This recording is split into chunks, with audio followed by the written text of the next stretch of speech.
आज नांदेड विमानतळ येथे महाराष्ट्र राज्याचे लोकप्रिय उपमुख्यमंत्री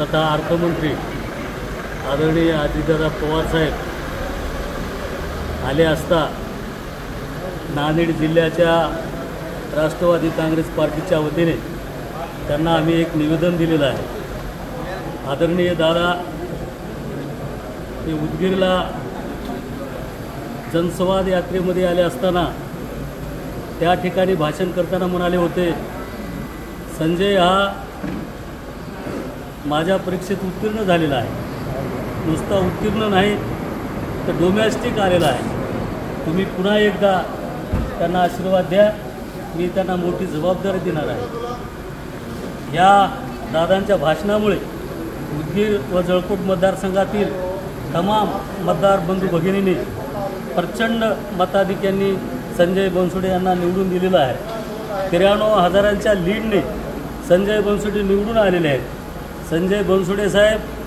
हे उदगीरचा विकास करून कायापालट केलेला आहे। त्या ठिकाणी सर्व जाती धर्मासाठी म्हणून लिंगायत भवन असेल, मराठा भवन असेल, उर्दूखाना असेल, रेड्डी समाजाचं भवन असेल, सर्व महापुरुषाचे पुतळे, अण्णाभाऊ साठे यांचे स्मारक आणि अनेक विकास कामं केलेली आहेत। विश्वशांती बुद्धविहार हे बौद्ध समाजासाठी अतिशय भव्य दिव्य त्या ठिकाणी बांधलेलं आहे। त्यामुळे मराठवाड्यातीलच नव्हे तर महाराष्ट्रातील बौद्ध समाजातील मोठ्या प्रमाणात लोक त्या ठिकाणी अभिवादन करण्यासाठी आणि विहाराला पाहण्यासाठी येत आहे। त्यांच्यामुळे आदरणीय संजयजी बनसोडे साहेब यांच्यामध्ये लोकप्रियता प्रचंड मोठ्या प्रमाणात वाढलेली आहे।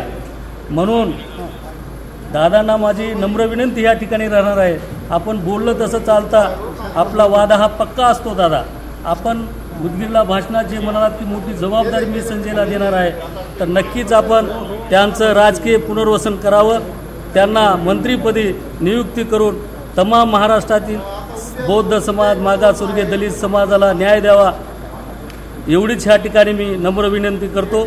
इथेच थांबतो। नमस्कार। अशा प्रकारचं निवेदन आज दादाला भेटून मी दिलेलं आहे।